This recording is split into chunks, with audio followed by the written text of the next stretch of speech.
Bonjour, c'est l'emploi par le net. Objectif emploi, architecte d'intérieur.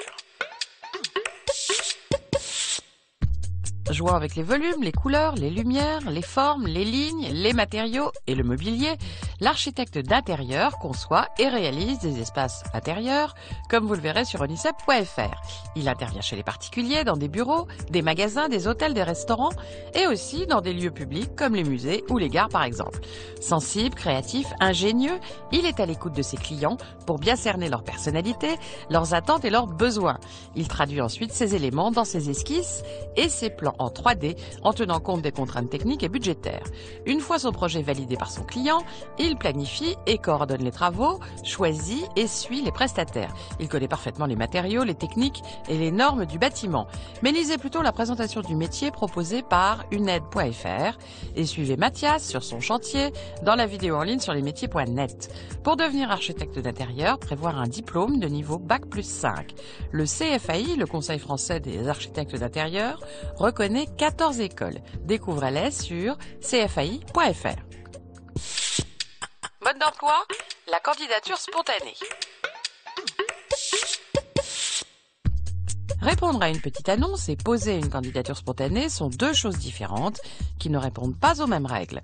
Dans le premier cas, l'employeur a un besoin. Dans le deuxième, il ne demande rien. Pour décrocher un entretien, il faudra être doublement efficace, comme le souligne étudiant.fr, qui propose un gros dossier sur le sujet avec des exemples commentés de lettres. Vous avez l'obligation d'être direct, personnel et original dès la première ligne. Il ne faut pas que l'employeur ait l'impression d'avoir déjà lu votre lettre 10 fois. Bannissez les lettres bateau et passe-partout. Comme le rappelle journaldunet.com et blogdumodérateur.com, il faut d'abord cibler les entreprises qui vous intéressent.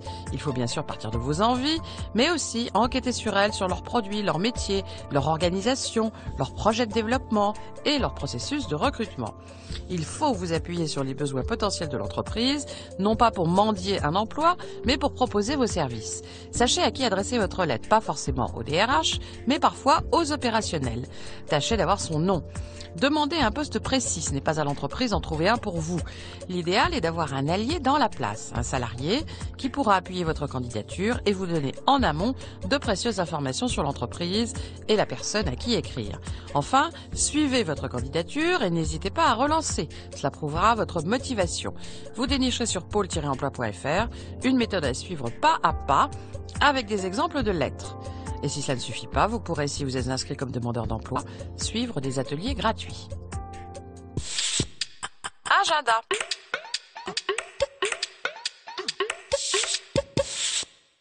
On recherche des infirmiers et des personnels paramédicaux. Si vous avez le profil, ne manquez pas le salon emploi des infirmiers. Il a lieu après-demain, mercredi, à Paris. Toutes les infos sur jobrencontre.fr. Bon, retrouvez cette émission et les adresses de tous ces sites sur france5.fr.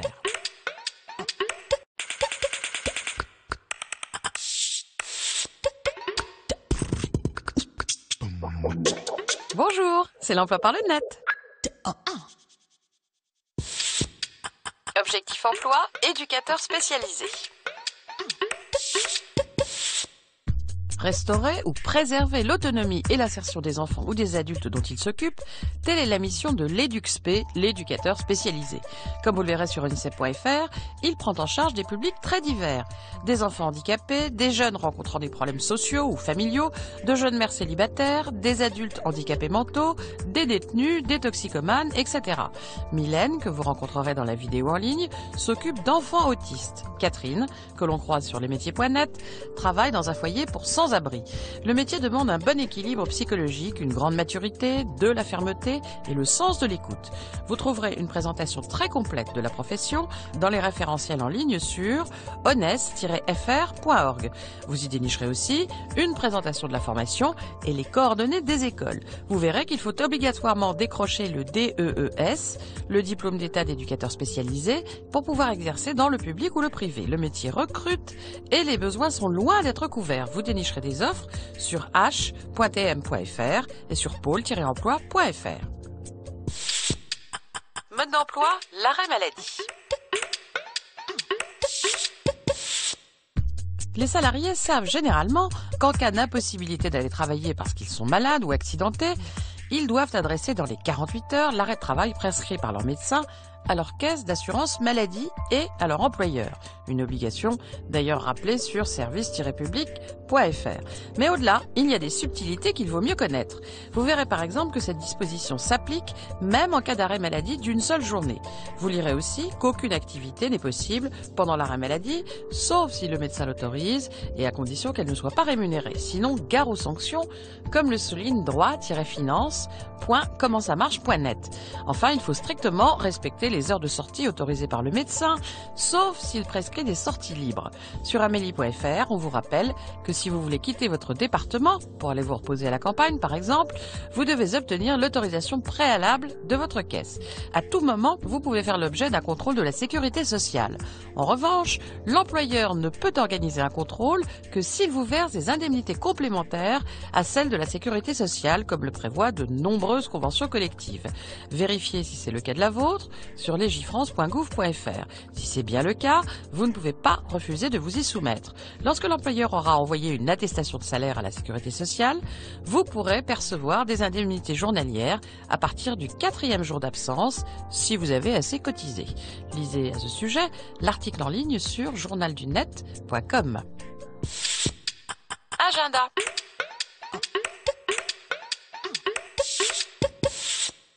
Le commerce et la distribution recrutent. Si vous cherchez un emploi ou une formation dans ce secteur, quelle que soit votre expérience et votre qualification, courez au forum Paris des métiers. Il se tiendra après-demain jeudi à Paris. Toutes les infos sur carrefouremploi.org. Bon, retrouvez cette émission et les adresses de tous ces sites sur france5.fr.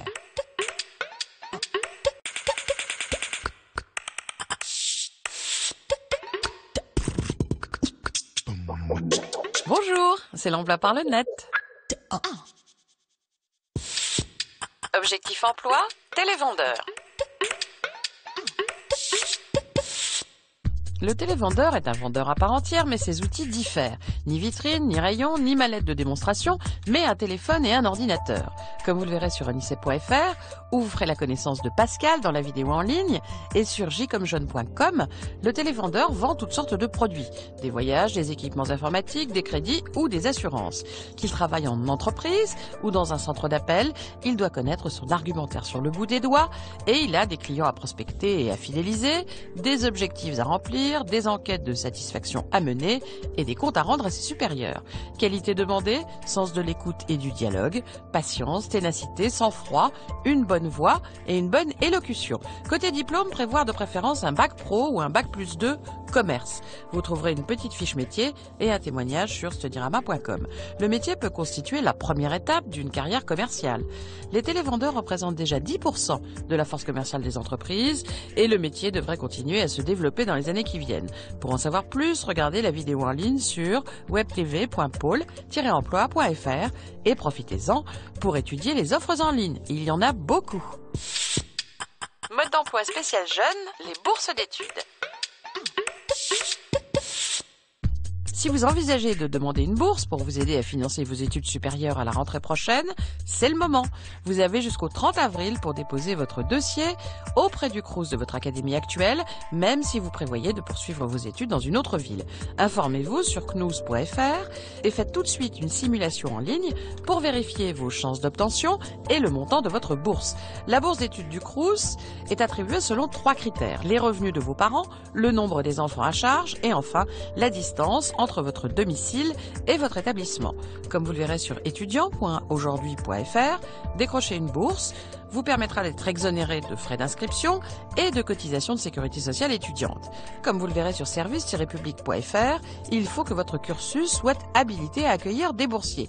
Pour vérifier si c'est le cas du vôtre, et plus largement pour tout savoir sur les bourses attribuées par l'État, lisez la fiche très complète en ligne sur enseignementsup-recherche.gouv.fr. D'autres bourses existent, attribuées par exemple par des organismes privés réunis sous l'égide de la Fondation de France. France. Elles sont mal connues et concernent des domaines aussi variés que les études en travaux publics sur Charles Baudelaire ou encore sont réservées aux étudiants originaires de Loudéac en Bretagne.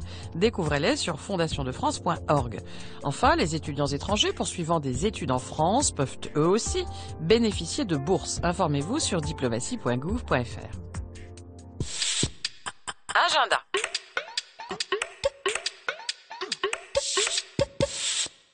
Un parc d'attractions bien connu recrute sur toutes sortes de postes en CDD, en CDI, à temps plein et à temps partiel.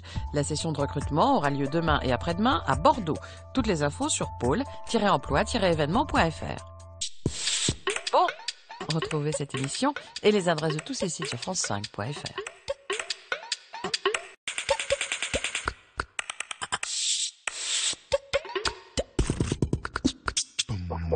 Bonjour, c'est l'emploi par le net. Objectif emploi pépiniériste. Faire pousser un grand et bel arbre à partir d'un petit greffon, c'est comme élever un enfant si l'on en croit Jean-Marie, un pépiniériste que vous croiserez sur webtv.pôle-emploi.fr.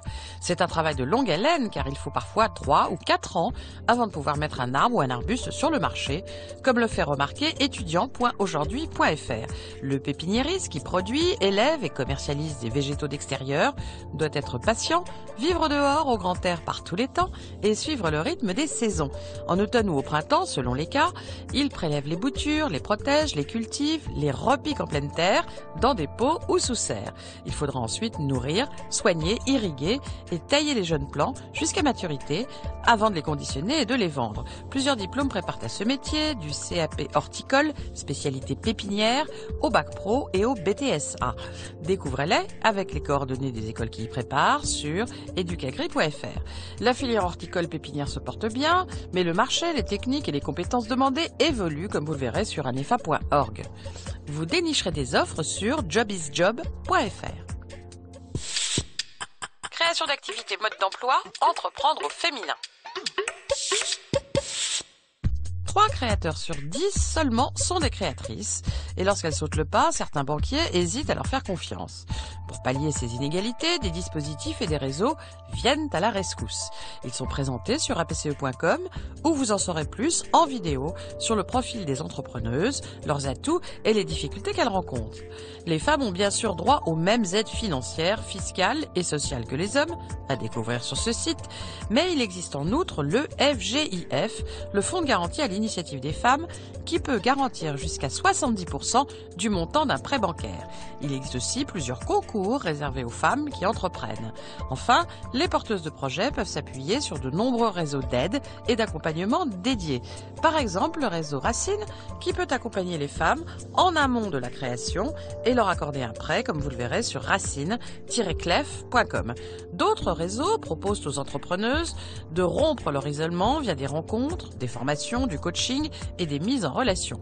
Ouvrez entrepreneurial.com par exemple ou actionnel.org pour en savoir plus.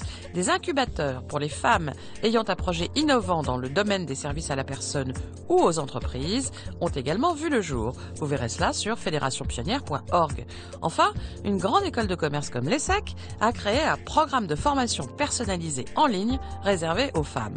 Découvrez-le sur executive-education.essec.fr. Agenda.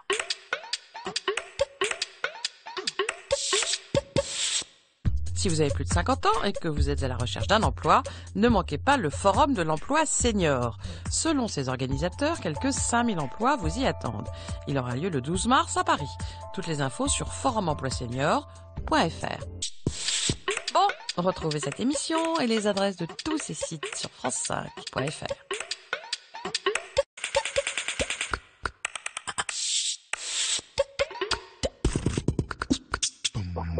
Bonjour, c'est l'emploi par le net. Objectif emploi poissonnier. Pour être poissonnier, il faut être passionné.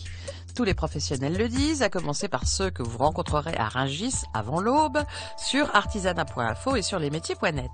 Il faut aimer les beaux poissons, les crustacés, les coquillages, aimer les présenter au mieux en alternant formes et couleurs, aimer les préparer selon les souhaits du client, donner de petits trucs et des recettes pour les cuisiner et proposer des plats traiteurs comme les soupes, les terrines et autres plats mijotés. Avec les nombres départs en retraite et le petit nombre de candidats, un jeune n'aura aucune difficulté à trouver un emploi. Il devra bien sûr se former, passer un CAP ou un bac pro en apprentissage. Découvrez ces formations sur cfadelapoissonnerie.fr. Le nombre de poissonneries a diminué, mais le secteur résiste bien et les produits de la mer bénéficient d'une bonne image. S'il faut en croire l'étude prospective en ligne sur franceagrimaire.fr, les poissonneries de marché, les poissonneries bien placées proposant des produits traiteurs et les rayons marais des moyennes surfaces ont l'avenir devant eux. Pour en savoir plus sur le secteur et voir un chef de rayon marais à l'œuvre, ouvrez pavillonfrance.fr. Enfin, vous dénicherez des offres sur pôle-emploi.fr. Mode d'emploi, travailler en Uruguay. Bordé par le Brésil au nord, par l'Argentine à l'ouest et par l'océan Atlantique au sud, l'Uruguay est un petit pays relativement prospère que vous découvrirez sur diplomatie.gouv.fr. Il a connu depuis 2002 une forte croissance de l'ordre de 6% par an, avec un ralentissement ces dernières années. Toutefois, comme vous le verrez sur trésor.economie.gouv.fr, la croissance a quand même atteint 3,6% l'an dernier. C'est un pays où l'élevage et l'agriculture, notamment la viticulture, sont très présents, mais où les services, le tourisme, l'agroalimentaire, le textile et les produits chimiques sont également dynamiques. Allez sur lemossi.com pour en savoir plus. Comme vous le lirez sur courrierinternational.com, le pays a toujours été une terre d'immigration et il le reste. Si vous aussi vous voulez tenter l'aventure et y trouver un emploi, le mieux est de démarcher les entreprises françaises qui sont implantées en Uruguay sur le site de la Chambre de commerce franco-uruguayenne de Montevideo, la capitale, ccfm-uruguay.com.uy. S'il faut en croire la brochure officielle en ligne sur france-amérique.org, la réglementation et notamment l'existence de zones franches défiscalisées est propice aux affaires. Agenda.